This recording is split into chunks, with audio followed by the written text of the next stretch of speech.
how can you have an educational system dealing with the restraints and constraints that were on learning 25 years ago, prescribing the process by which education takes place, and today where Wikipedia, is 8 times more dynamic and prolific and ubiquitous than the big sort of structured bookshelf of encyclopedias that we had, where everything was on a page, you couldn't erase it, you couldn't add to it. If you did, you wrote in the margin, oh my heavens, you defiled the book by writing in the margins. The world of today is all about writing in the margins, and everybody else reads what you wrote in the margins. Technology is going to have a massive impact, I think, and I think that if the government don't kind of get in line with the technology and stuff, it's going to kind of have a negative impact on the education of young people, because young people communicate through technology a lot more now these days, and even younger than me, than they did 10, 15 years ago, so they are quite advanced in their learning already. So I think that by just utilising what they actually enjoy doing and using it for educational purposes is only going to make a better civil society, really. It's the job of educators to prepare students for the world in which they're going to be, asked to be productive. And if that world involves all this collaboration and technology and sharing and customization, and they're not given a chance to experiment with that, to understand it and to progress it in their schoolwork, how are they ever going to be able to deal with it when they get out? Our education system is still geared for basically a kind of late 19th century industrial model of production, and that doesn't accord with the realities of our society anymore, and if the education system doesn't keep up, then it becomes irrelevant, and that's a catastrophe. So we better damn well make sure that we do keep up. Good teachers have always had a far more sort of participatory approach to what they do. Certainly over the, certainly in the 21st century and that's half the 20th century. So I think that this idea that, using games, using skills from, ideas from games or even interactive entertainment as learning tools somehow means that the role of the teacher is changing fundamentally. I'm not sure I buy that. I run a studio called Tinker It. We're based in London and in Milan, and part of what we do is to educate designers, hackers, young people about the use of open source technologies. And I come across schools where there is fabulously good and very focused, hard-edged content being created in the schools, but it's only being used within that school. And you think, if this could be spread on the network for more schools to use it, how much richer would the curriculum be, and how much more engaging would it be? Because 14-year-olds are pretty good at talking to 14-year-olds. I've seen some really fantastic works. In education, you always say, oh, the video game is a bit of an enemy because it's terrible for concentration and all the rest of it. And to some extent, I also agree with that. But if you can lock that into learning that actually helps you in the educational process, then that's got to be a 10 out of 10 solution. I've engaged over 3,000 young people on the project. 75% of them have gone on to set up their own business and are still in business today and are doing really, really well. And I found that the online aspect is working a lot better than actual a lot of classroom-based delivery.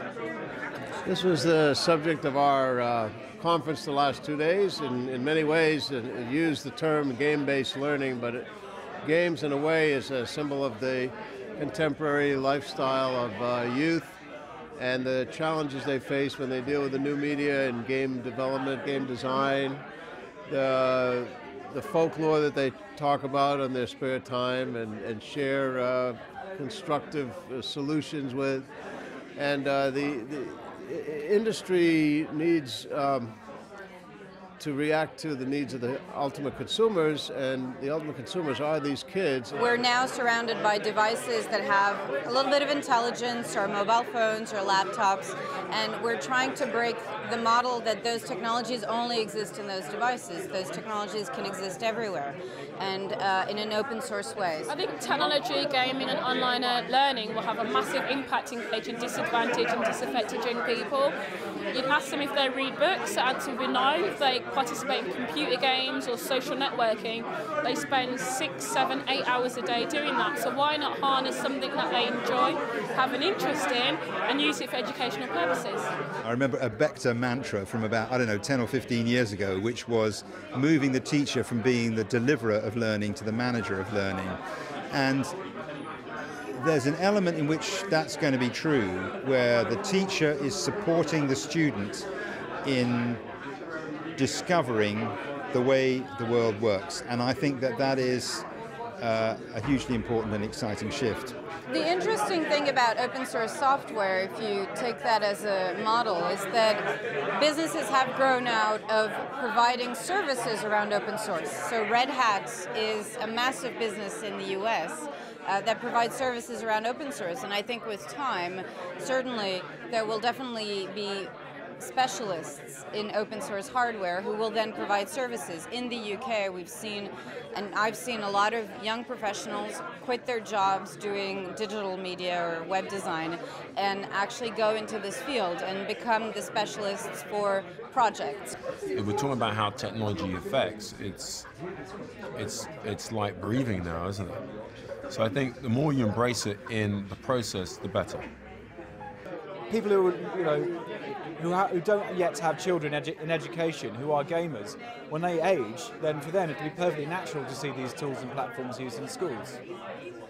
I would say that one of the really interesting things that's going on is that in a lot of schools, the students are beginning to create their own content, and what a fantastic experience that is, because then instead of pretending to do something, they're doing something for real. They're not doing a little project which is going to be of no interest to anybody except them and their teacher. They're creating content which is of value to other students. So they're learning about the joy of creating something, and they're learning about the value of intellectual property, and they are contributing to the development of the curriculum. Nowadays, quality teachers really do look for guidance, feedback, thoughts of their children. If that strata can carry all the way up from children to teachers to industry and jump in the barriers, then hopefully the outcomes will at least be vibrant, if not effective.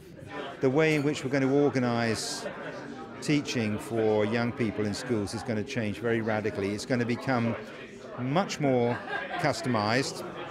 It's going to become much more based on collaboration, and it's going to become much more based on a proper exchange of, or the distinction between the supplier and the consumer will begin to dissolve. Consumers will become suppliers. So it's going to be a much more complicated picture, and I'm not too sure that we have got the physical infrastructure that is going to make that transition terribly easy for us. Teachers live lives in a very different world from marketing and sales. I think industry boards getting together with people from education can only be positive, but it needs to happen a lot more often. But it's exciting, and it's not all depressing. I think I'm quite optimistic that education and government will move much quicker in the future. So you say revolution at varying paces, but more likely to increase in pace than decrease, and it'll become normal. We'll all just learn how to live with it.